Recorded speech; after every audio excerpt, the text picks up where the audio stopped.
Shalom, in Messiah the Branch, and welcome to Part 4 of our study series titled The Sabbath Challenge in the Advent Movement, the final part of our series in defense of the historical weekly Sabbath. The topic of this study presents the workings of the ancient sacred calendar in relation to the modern calendar system in use today. This study further confronts the Sabbath theory based on the equinox, as taught by Charles Pace of Waco, Texas, in the last 2 years, departing from the historical Sabbath. This study will address why the equinox cannot be used for the determination of the weekly cycle year by year to validate or attempt to validate the seventh-day Sabbath. This discussion will involve some technical, though basic aspects of astronomy in the marking of solar time year by year as many ancient cultures understood and used. The knowledge and appreciation of sacred history requires understanding basic elements of the yearly cycle of the sun, which is useful and important in determination of sacred times that the Creator introduced in Genesis chapter 1 in connection with the yearly feasts of Leviticus 23. The keeping of time as required in Scripture for the observance of the feasts and for prophetic time periods was and is no less than a sacred duty of the Israelite priesthood, historically and today. This sacred duty was and is necessary to know the times and seasons of the Creator's providence for the yearly agricultural harvest cycle that points to the gathering of the great spiritual harvest at the end of time. We ask the blessing of heaven and the attendance of the Holy Spirit to quicken our minds and hearts as we begin this study. In the name of Yeshua. First, we'll cover two key terms in astronomy that are important to this discussion. The first term is celestial equator, and we find in Wikipedia the definition is a great circle on the imaginary celestial sphere, or out in space, in the same plane as the Earth's equator. In other words, it is a projection of the terrestrial equator out into space. It's actually the equator line that is at an angle of 23.5 degrees. And as a result, the Earth's axial tilt, the celestial equator is inclined 23.5 degrees with respect to the ecliptic plane. We have a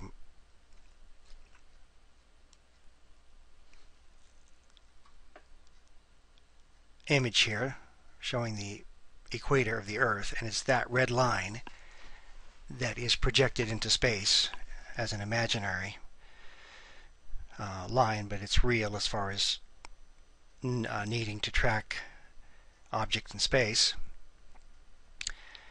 And the second term we'll use here, we need to understand, is the ecliptic plane. This is a representation of what the ecliptic plane is in relation to the equator, and that definition is an imaginary line as well, that the sun, moon, planets is seen every day, every night in the sky.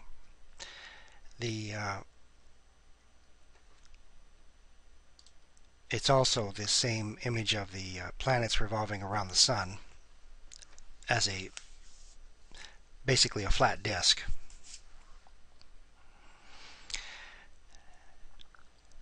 Going to our program here. This is an astronomy program used by amateurs and professional astronomers to show images of the objects in the sky throughout the year at any particular date. This particular date is March 14th on the year 2014. To look at some of the grid lines that astronomers use, we'll remove the light scattering effect of the atmosphere, make the sky dark, and I'll remove the natural horizon. Astronomers use certain grid lines to track objects in space. The first set of grid lines is the galactic grid, which is the Earth in relationship to the galaxy, the Milky Way, which is not useful for our purposes here.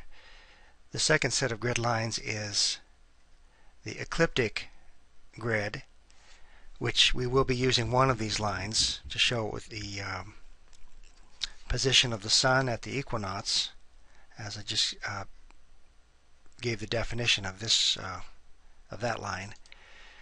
The next set of lines is the equatorial grid, which is how astronomers set up their telescopes and track objects in the sky with the right ascension declination settings. And finally, the local grid, which most people can relate to, which is how we get our cardinal points of the compass: north, south, east, and west.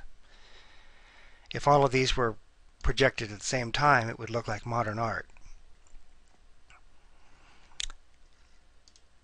Anyway, all these will be removed. We're only going to use two lines necessary to show how the equinox is determined every year, and that is the celestial equator line, which we defined, and the green line is the ecliptic, where we always find the Sun day in, day out throughout the year. This is March 14th of 2014.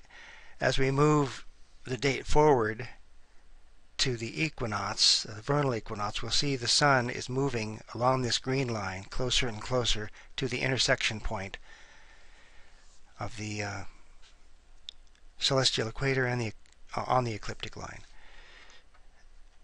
And when it centers exactly on that line, this is March 18th, we have reached the equinox, both vernal and autumnal. But of course these two lines are not visible. They're imaginary as far as their projection. What makes this relevant in determining the equinox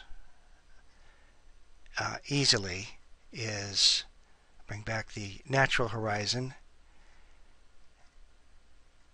and as we approach March 20, March 19th, and then March 20, we see the exact intersection of the Sun on these two lines. And as Brother Hodev states in Answer Book 2, I'll speed up this simulation first to 30 times is not really that viewable. 300 times. This is coming to sundown on March 20th. I'll stop that. Let's make this March 19th. Coming to sundown, there's our normal sundown in the west.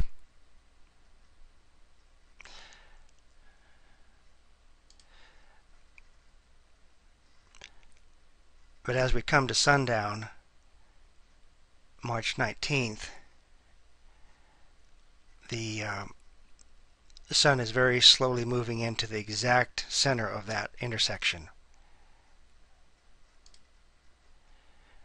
crossing the imaginary true horizon exactly west I'll stop this here, and then I'll go to the east.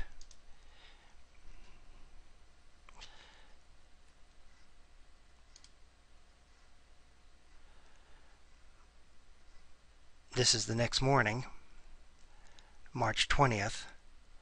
I'll speed this up to 3000%, and we'll watch, hold on,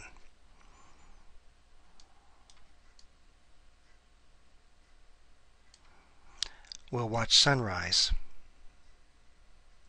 March 19th, this is 10 p.m., moving 3,000 times faster than normal. You notice that the red line is exactly east. There is sunrise. I'll back this up.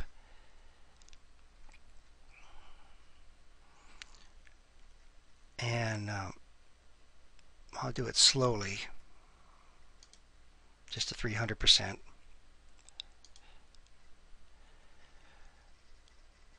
When the sun sets and rises on what would be the equivalent of the fourth day of creation, which this is representing, it's exactly east. The sun is on that on those two grid lines. There it goes, exactly east. So this is how the equinox works, year by year. And although we cannot see these two lines in the sky, the ancient cultures and the priesthood of the Israelites could determine exact cardinal points of the compass, north, south, east, and west, of geographical points, not magnetic. So if they would have to be on a high ground, or on top, even on top of the temple for that matter, to determine the rising of the sun on the 2 days of the year that are the reset points, according to Victor Hodoff, for the calendar, to maintain the feasts in their seasons.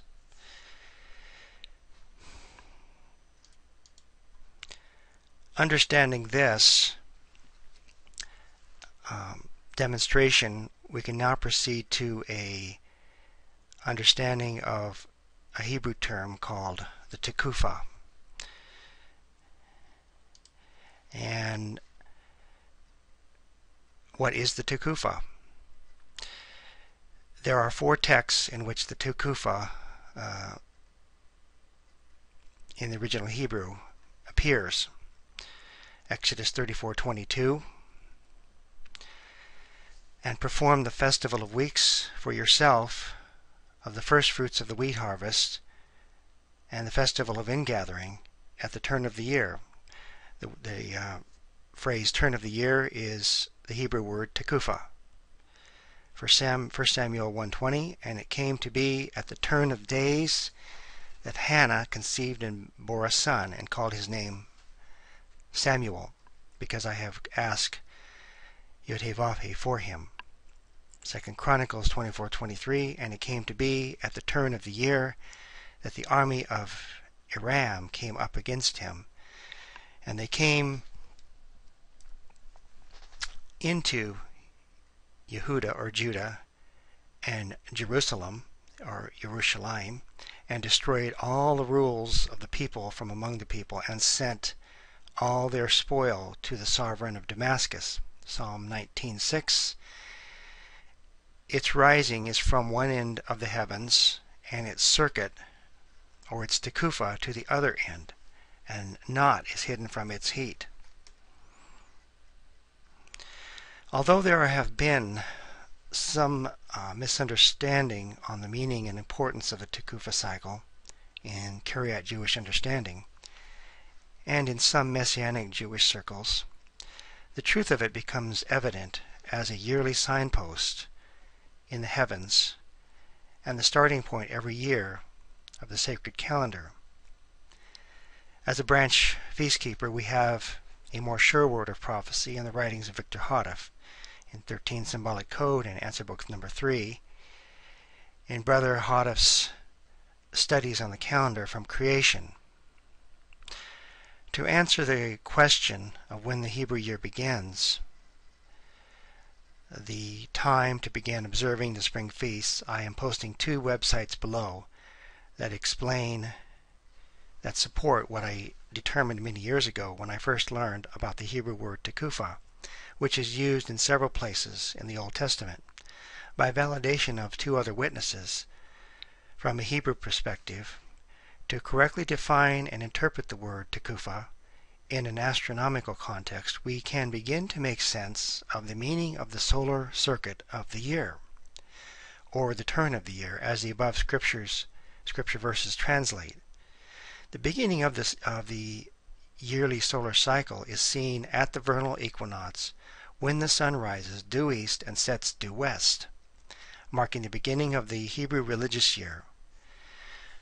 The beginning of months, according to Exodus 12:2, the only time of the year this event could reasonably and logically begin.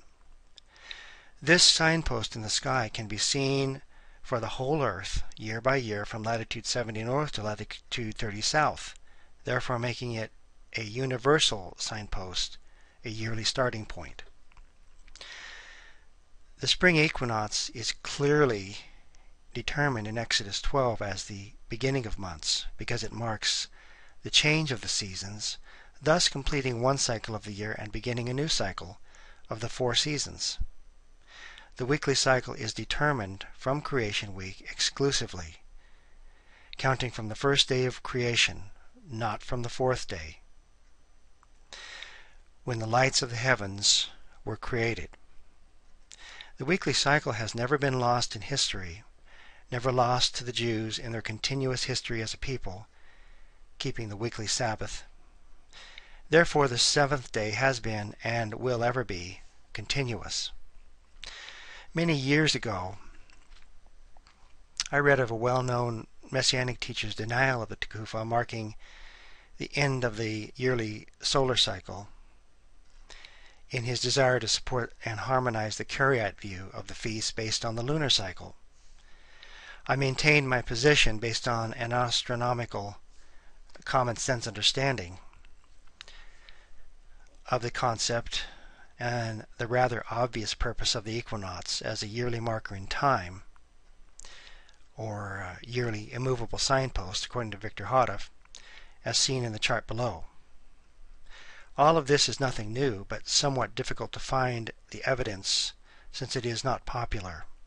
This concept has been formalized in a study entitled The Genesis Clock to show that the spring Moedim feasts are to begin with an event of divine origin, the lights of the heavens being the universal astronomical signpost of the spring equinox, that is, observing the beginning of months or the first month at the equinox. For those folks who utilize the lunar cycle to begin the Hebrew New Year, it must be the first new moon at or after the equinox, never before the equinox. This rule is not followed on the Jewish calendar.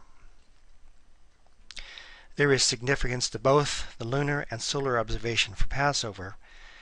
The lunar observation at the full moon, 14th day of the lunar cycle, end of the 14th day, and the solar year observation by itself, using the first day after the equinox, beginning the 14-day count to Passover regardless of the moon phase, based on the original and continuous 30-day calendar month prior to the flood.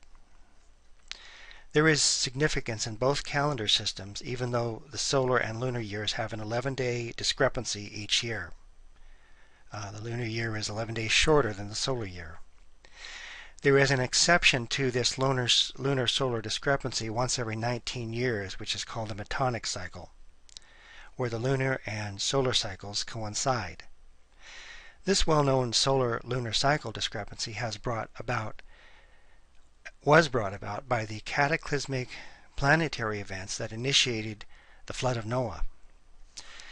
The meaning of these 2 major cycles for the determination of the Moedim, or the feasts, is that both the solar and the lunar cycles are significant in themselves, pointing to the dual ministrations of Christ, Christ the Son and the Holy Ghost, the other Comforter, two separate divine offices, as seen in several New Testament references, Romans, Hebrews, and the book of John. These two intercessory ministrations, one in heaven and one on the earth, since the day of Pentecost 2,000 years ago, have been purposefully separated for our eternal benefit to the purification of the body of Messiah until the marriage in heaven. One day soon, the yearly solar and lunar cycles will reunite in the restoration of all things. Curiously, this is the first year in 2013, last year, that I have noticed that the rabbinic Jewish calendar determined Passover with the new moon and full moon before the equinox. Typically, Passover has been observed after the equinox on the Jewish calendar. Many years ago, I observed the feast by the standard Jewish calendar until I discovered the various non-scriptural rules and postponements it incorporates. I began utilizing the Jewish calendar for the feasts in the fall of 1978. By the 1990s, I gave up the use of their calendar for the keeping of the Moedim. The Karaite calendar determines the feasts different than the Jewish calendar, without all the rabbinic man-made rules, but this is a separate topic itself. The following well-researched articles explain the truth of the equinoxes. The yearly circuit of the sun, known as the Tekufah. I won't go to these. They're posted for reference. The yearly cycle chart below by Victor Hodoff shows the relationship of the equinoxes. It becomes visually evident on this chart why we see the equinoxes as the yearly signposts for our determination of not only the spring and fall feasts, but also the beginning of the sacred year in the spring. The equinoxes are simply a reset point twice each year to keep the feasts in their seasons without the inclusion of a 13th intercalary month as required with the Jewish calendar every 3 years. Brother Hodoff shows the two reset points every year at the 1st and the 7th months based on the solar days. And this graph shows the hours of the day as equiday, equinight, essentially, based on the sundown times twice each year, which is a graphic example of what we would call a signpost every year. From here we will go to our main topic. This is the Aish.com website. I believe Aish means fire in Hebrew. It is an Orthodox Jewish site, and it talks about a little known fact of the Hebrew calendar system, which is based on a true principle. The title of this article is Here Comes the Sun. The fact that you're reading this article is a minor miracle. Think of all the things that needed to fall into place: the computer, the hard drive, the labyrinth of the internet, the web browser, even the electrical power driving it all. There is an incredible complexity built into the simple act of reading this article. And yet, we sit before these machines every day without giving them a moment's thought until they stop working. When that blue screen appears and the computer freezes, we hold our breath, hoping that nothing has failed, that we haven't lost weeks of hard work. Only when we reset the computer and it functions properly again, do we let out a sigh of relief, return to our work, and take it all for granted again? The Talmud, or the one of the common Jewish commentaries, states, "He who sees the sun at its season, the moon at its strength, the stars in their paths, and the constellations in their order, recites, 'Blessed is the one who performs the act of creation.' And when does this happen?" Abai says, every 28 years, when the cycle returns and the season of Nisan, the season of Passover, falls in Saturn on the 4th day of the week. On April 8th, 2009, the eve of Passover, Jews around the world will rise early, gaze at the sun, and recite the least frequently recited blessing in Judaism, the Birchas HaChama, the blessing on the sun, which is really a blessing to the Creator for the sun. We recite this blessing once every 28 years, and it's coming to your neighborhood very soon, assuming, of course, that the sun rises that fateful Wednesday, or the 4th day of the week, the same way as it has every day until now. Then it speaks about the blessing, how it, the actual words of the blessing, stating, "Blessed are you, Yod-Heh-Vav-Heh Elohim, who King of the universe, who performs the act of creation," or at least the reenactment of it, every 28 years. Incidentally, this is the same blessing set upon seeing other natural phenomena, such as awe-inspiring mountains, deserts, lightning, earthquakes, hurricanes, astronomical phenomena, and impressive bodies of water. Preferably, the blessing should be said by the 3rd hour of the day, adjusting for daylight savings time. Moving down here, the blessing should be said where you can see the ball of the sun, or at least the silhouette of the sun behind a cloud.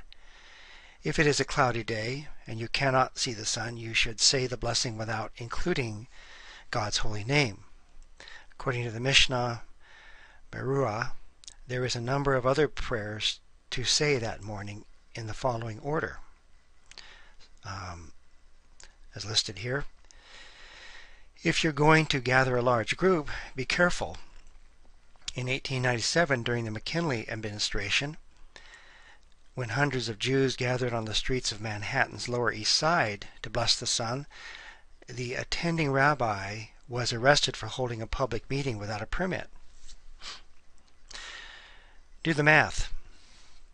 On the Jewish calendar, creation took place 5,769 years ago. In the halakhic account of it. Why recite this blessing now? Why only once every 28 years? And how can this blessing help us grow closer to God in our daily lives? The sun resets to its original starting point once every 28 years, and that is the main point of this whole study.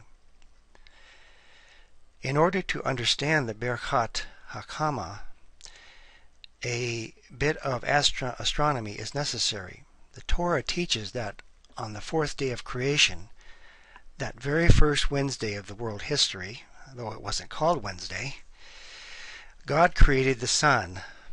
Genesis 1:16. A solar year is 365 days and a quarter, 365 and a quarter days long, 52 complete weeks plus 1 1/4 days left over. That means each year the sun returns to its starting point 1 1/4 days later in the week. The sun resets to its original starting point at the 1st hour of Wednesday morning, or the equivalent of the 4th day of the week, creation week, only once every 28 years. We recite the blessing, who performs the act of creation, because we watched the sun rise that morning as we watch the sun rise that morning, we're witnessing the sun aligned at precisely the same spot and on the same day and same hour where it stood at the beginning of time. This represents the completion of another cycle of creation, as the solar system resets, renews, and begins again. The spiritual significance. The blessing on the sun reminds us to pause and wonder at the miraculous marvel of creation. One of the great things about the sun, its reliability, also presents a great spiritual problem. It rises and sets every day like clockwork, without fail. So we begin to take it for granted and assume that just like it's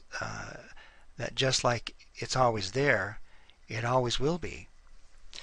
Nothing can be further from the truth. Every morning during Shacharit, or the morning prayers of every Orthodox Jew, we describe God as He who illuminates the earth, and in His goodness renews daily, perpetually the act of creation. While the sun rises each day, it rises because God actively causes it and all of nature to function according to His divine and infinite will. In the hurried rush of our busy lives, we allow ourselves to forget God's role in the majesty of creation. We take Him for granted, precisely because He's always there, running the world in the background. The sun provides miraculous benefits, all with great precision. The sun provides so many miraculous benefits: vitamin D and warmth for our bodies, photosynthesis that support all life, and, according to the journal Nature, more solar energy in 1 hour than all of mankind uses in 1 year. And all with great precision. Were the sun located just a bit further away or a bit closer than its distance of almost 93 million miles, life on planet Earth would cease to exist. We recite the blessing of the sun. As we recite the blessing of the sun, we contemplate the majesty of God's universal reset, appreciating God's amazing work that allows us to serve Him as the sun rises each and every day. So, Twitter your friends and mark your calendar for the morning of April 8th. That's 2009. 28 years from now, you'll probably be sitting with your grandchildren reminiscing about where you were when you said the blessing on the sun in 2009. That's the end of the article. There's some interesting commentary as well in the blog after the article. Some rather technical aspects of the 28-year cycle and the 28-year blessing on this universal reset point of creation recognized by the Jews. There is some interesting information presented in encyclopedia article here, substantiating the article we just read. 28-year solar cycle, when used in talking about calendars and not sunspots, the solar cycle is the number of years that must pass before all the days in a year will again, key point, fall on the same days of the week. The cycle differs for different calendars. It is the basis of perpetual calendars. For the sake of simplicity, we will discuss the solar cycle for the Julian calendar, which has exactly 365 days in most years and a 366-day leap year every 4th year. The solar cycle for the Julian calendar is 28 years long. If March 3 was Friday on 1 year, it will be Friday 28 years later, and every other day of the year will also fall on the same day of the week that it did 28 years ago. By the way, the Julian calendar, a new version of it, is still used in astronomy. We don't use the Julian calendar for a civil calendar. We use the Gregorian, or at least the world does. Where does the 28 come from? Do a little simple math here. Begin by ignoring leap years for a moment. There are 7 days in a week. If 365 were evenly divisible by 7, every day would always fall on the same day of the week every year. But 365 divided by 7 equals 52, with 1 day left over. That leftover day will push 1st of January of the next year forward by 1 day of the week each year. If New Year's is on a Monday, 1 year, next year it will be on a Tuesday. The year after that on a Wednesday, and so on. In 7 years, the New Year's will be back at Monday, where it started. Every other date would also be on the same day of the week as it was 7 years ago, and the solar cycle would be 7 years long. However, every 4th year is a leap year of 366 days, and an extra day is inserted at the end of February. This pushes the subsequent 1st of January forward 2 weekdays instead of 1. But before that, it also pushes all the days from March 1 onwards forward by one weekday. As a result, when New Year's gets back to Monday after 5 or 6 years, the days from March 1 onwards will not be back where they were. Will not be the same days of the week.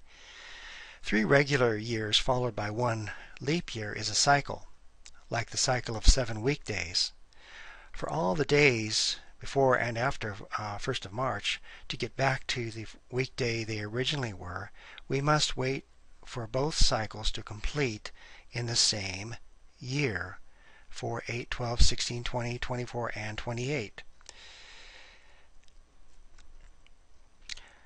The cycle for other calendars can be found similarly by computing the product of the lengths of their cycles, removing common factors. The solar cycle is a period of time under a calendar system during which a leap year day takes place on each of the 7 days of the week. Thus, or rather this means, every possible combination of days and dates happens at least once during a solar cycle, that is of 28 years. Under the current Gregorian calendar system, used in most of the world, the solar cycle is 400 years. Until the 16th century, the solar cycle was much shorter. Before this time, most countries used the Julian calendar named after Julius Caesar. This had the simple rule of 365 days a year with an extra day on February 29th every 4th year, known as a leap year. The way the Julian calendar works out means that if Friday the 29th falls on a Monday in a particular year, it will be 28 years until the next time it does so. This period is the solar cycle. In 1582, several European countries switched to a system known as the Gregorian calendar. Other countries switched to the system over the next 350 years, and it is now the standard system in most of the world. The Gregorian system differs slightly to take account of the fact that a year in the Julian calendar is actually slightly longer than the time it really takes the Earth to go around the Sun. In another article here from Wikipedia, the solar cycle is a 28-year cycle of the Julian calendar with respect to the week. It occurs because leap years occurs every 4 years, and there are 7 possible days to keep a leap year, making a 28-year sequence.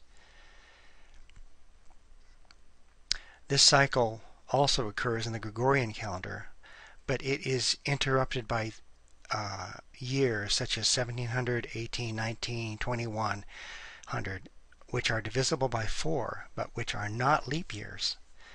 This interruption has the effect of skipping 16 years of the solar cycle between February 28th and March 1st.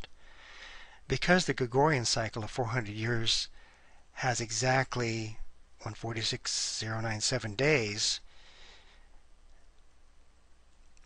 or 20,871 weeks, one can say the Gregorian so-called solar cycle lasts 400 years. Calendar years are usually marked by dominical letters, indicating the first Sunday in a new year. Thus, the term solar cycle can also refer to a repeating sequence of dominical letters. Unless a year is not a leap year due to Gregorian exceptions, a sequence of calendars is reused every 28 years. There are two videos here that covered the most recent 28-year cycle on the Jewish calendar, which was in the year 2009. It is a big, important event in Judaism, and I'll go to it here just to give you a sense of what it is.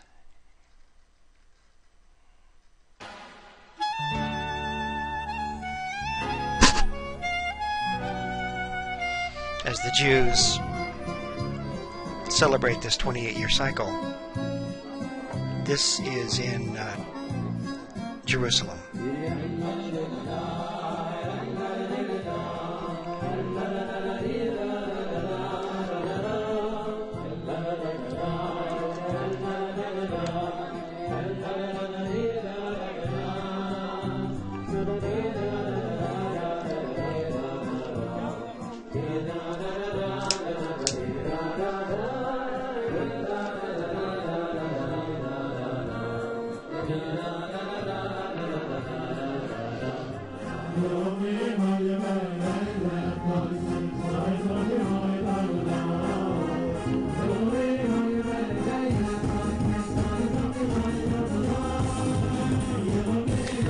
These are all the important rabbis in the Orthodox community.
He recited a blessing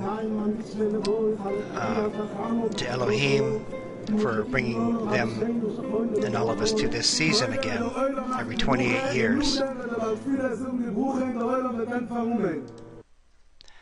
That you can watch that in its full clip if you want later on. The the other one, the other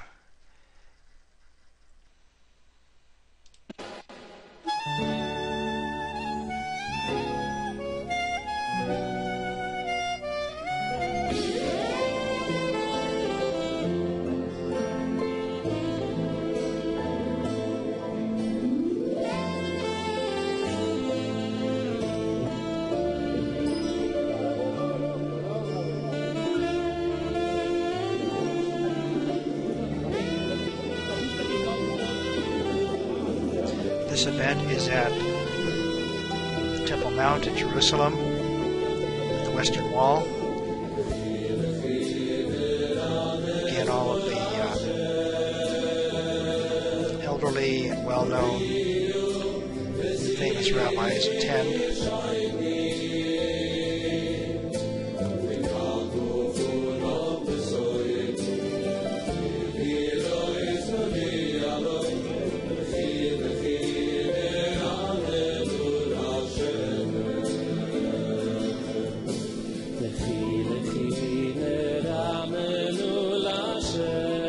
This event is celebrated worldwide in Judaism on this day, once every 28 years. And this is the first time it's ever been on the internet, 2009.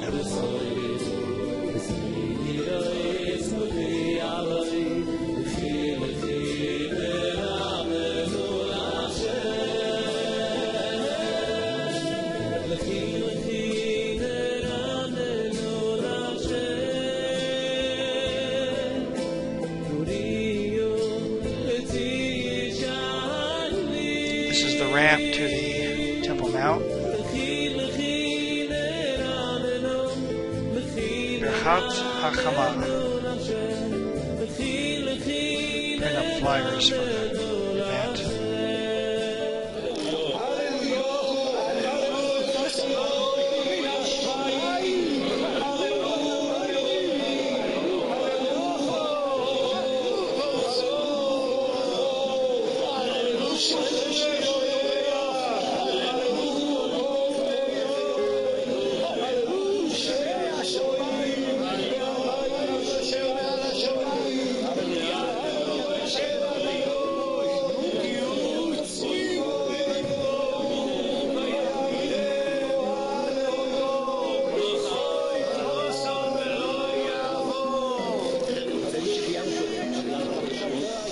This is at sunrise.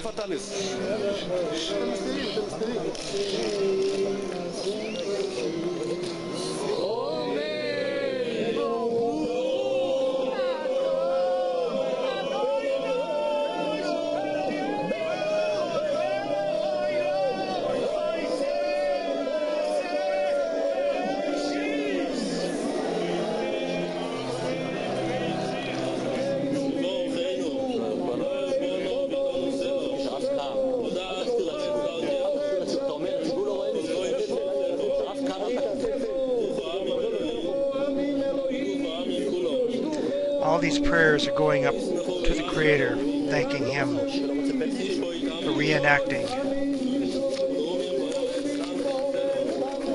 the creation with the same position of the sun as it was in the creation.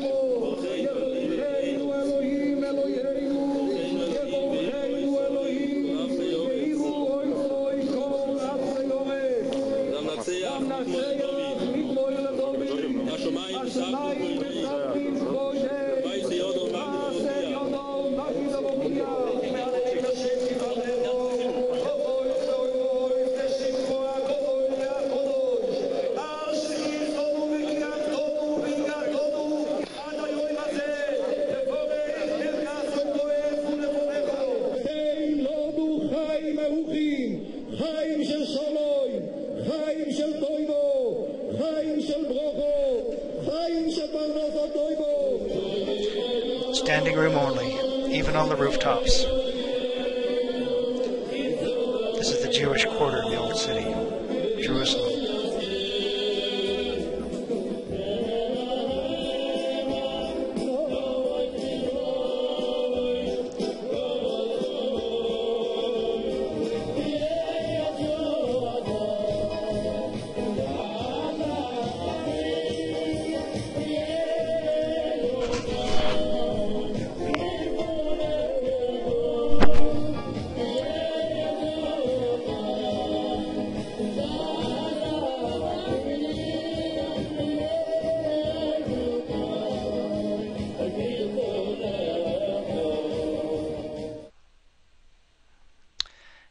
that is a sample of what the celebration of Birchas HaChama is, once every 28 years.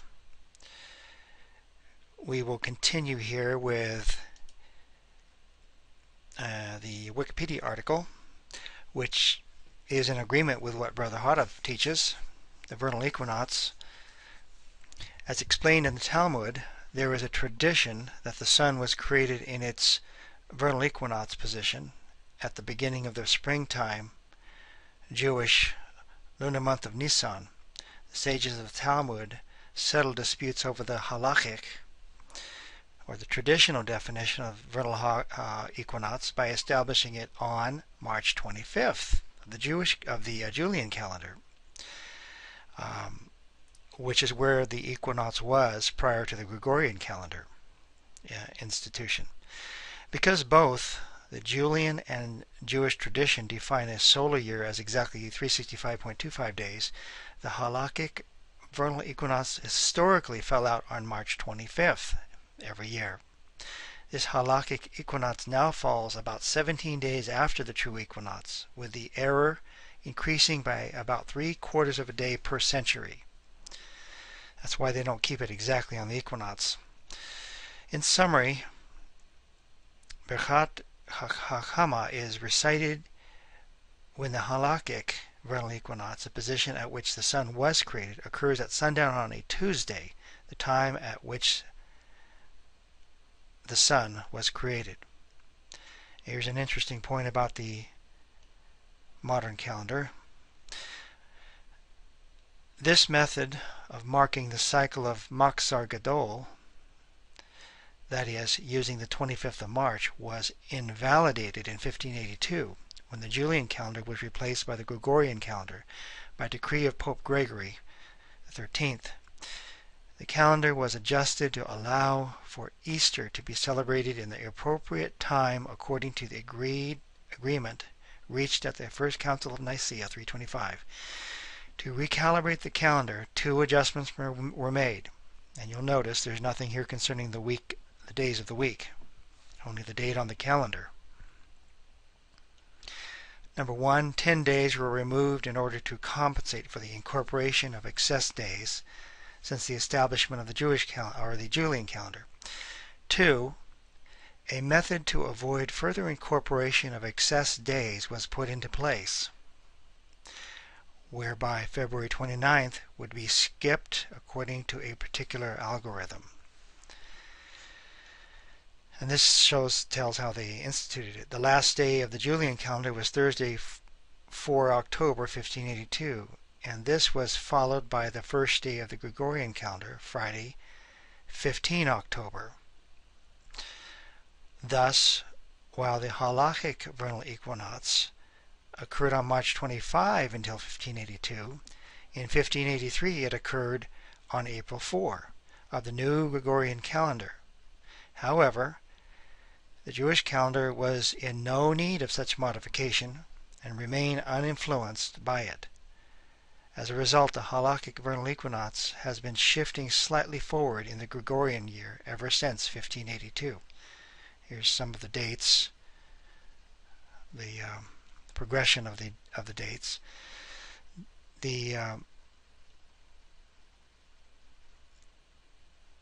Some of this gets technical. I won't bother reading some of these more involved paragraphs. Again, they state, Halakha maintains the sun was created in the position of the vernal equinox immediately after sundown on the fourth day of the week of creation, which is equivalent to sunset on Tuesday of that week.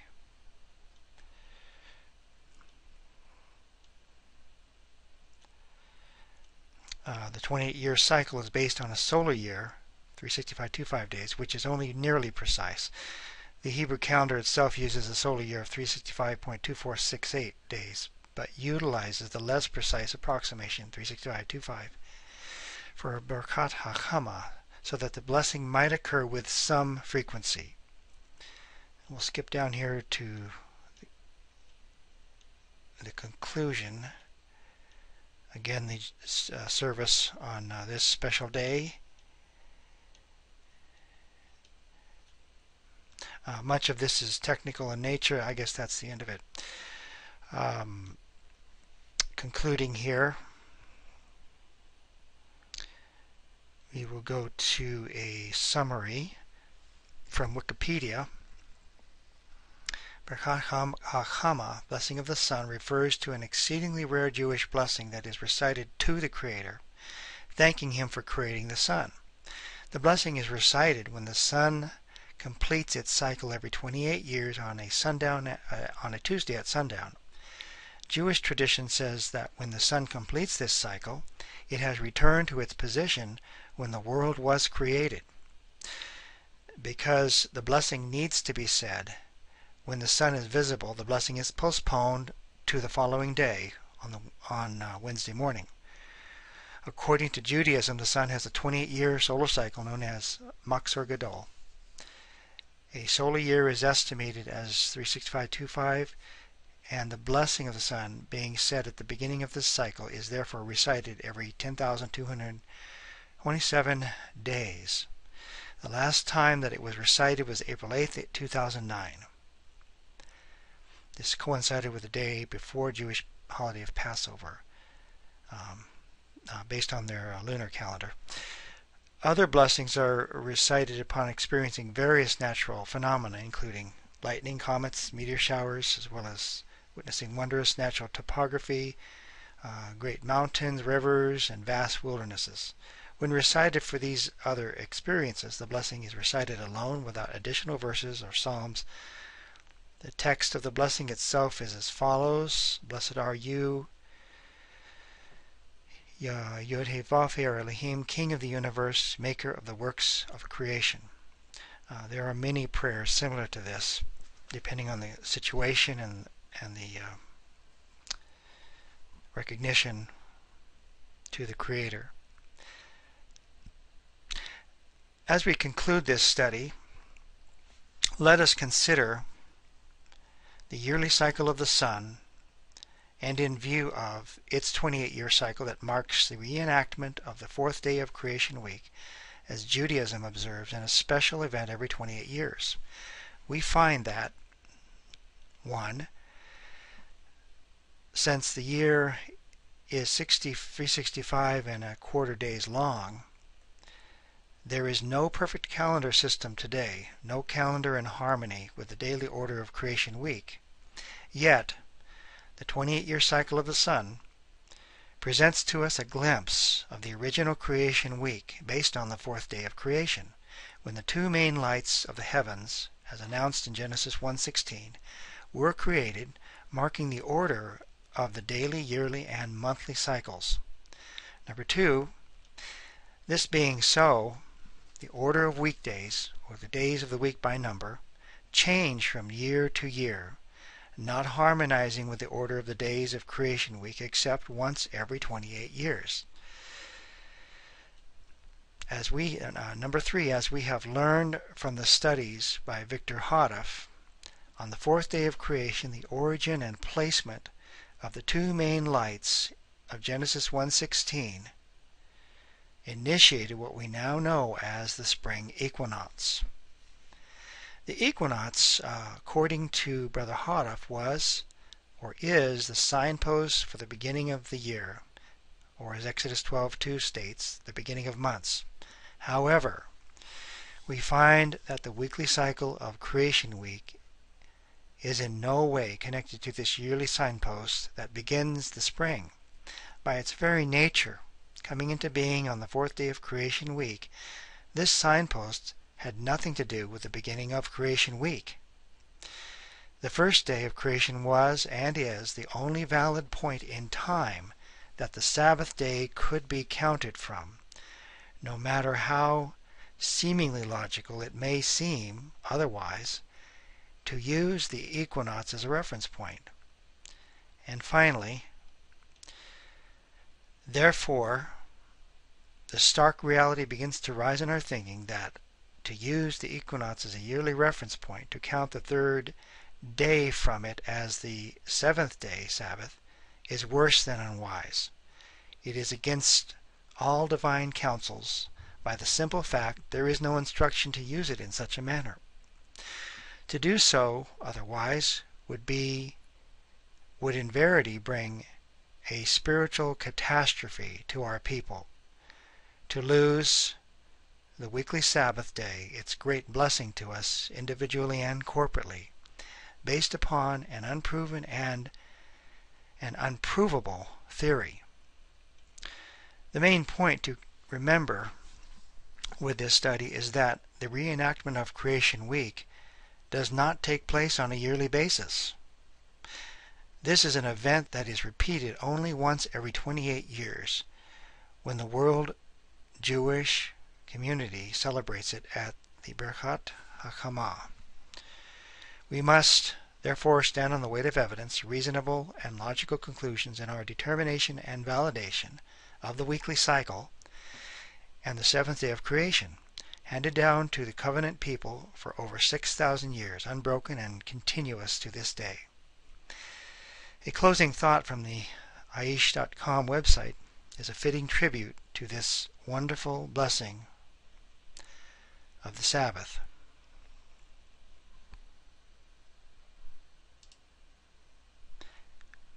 Here in an article entitled What is Time? The rabbi states, according of the weeks, the Jews count the week from Sabbath to Sabbath. The Sabbath is the crown of the week, the crown of Jewish holy days, the crown of the Jewish spirit, the crown of the Jewish imagination. The Sabbath is a queen. It is a foretaste of the very world to come. The Day of Atonement, Yom Kippur, is the one day holier than the weekly Sabbath, and its extraordinary sanctity gained it the appellation Sabbath of Sabbaths. More than the Jews have kept the Sabbath, a great writer once said, the Sabbath has kept the Jews. More than it is so rooted in the human condition that no matter how many societies have tried to uproot it, they could not. Some have simply moved the day, Christians to Sunday, Muslims to Friday. The Sabbath stamps its mark on the individual, on the nation, on the week. All weekdays lead to the Sabbath. In fact, the days do not have names, only numbers, and these numbers all look to number 7, anticipating the arrival of the seventh day, the Sabbath, Shabbat. The days from Sunday to Friday are viewed psychologically as well as physically as steps leading up to the Shabbat, the palace in time. New clothes are worn first on the Shabbat. Special foods are prepared for it. Important guests are invited to join the family for it. Meaningful discussions are delayed until the Shabbat. Friday, because of its proximity to the Shabbat, virtually loses its own identity. It is simply Erev Shabbat, the threshold of the Sabbath, on which even the most important scholars help in the kitchen. Following the analogy of weekdays as steps leading up to the holy day, at the close of the Sabbath, of the Shabbat, Jews experience a precipitous drop of excitement. The Shabbat departs, and life on the lowest rung of the first day of the week has to begin the climb again. And finally, here is an interesting thought on the days. The Jewish day does not begin and end at midnight, as does the secular calendar day. Midnight is not a distinguishable astronomic event. In the era before the modern clock, a specific hour of the night could not be precisely known, whereas an hour of the day was easily determined by sighting the location of the sun. Thus, the day had to begin by precise, simple, and universally recognized standards. This meant that the day had to be reckoned either from the beginning of night or the beginning of day. In Jewish time, the day begins with the onset of night, the appearance of the stars, followed by the morning, which technically begins with the appearance of the North Star. According to some Jewish teachers, night and morning begin with sunset and sunrise respectively, for that is how the Torah describes it. And there was evening and there was morning the first day. I will end here.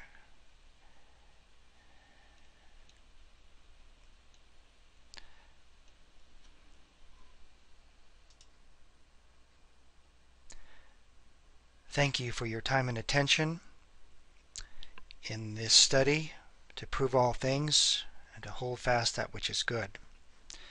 And may your next Shabbat be blessed. In the name of Messiah Yeshua. Shalom.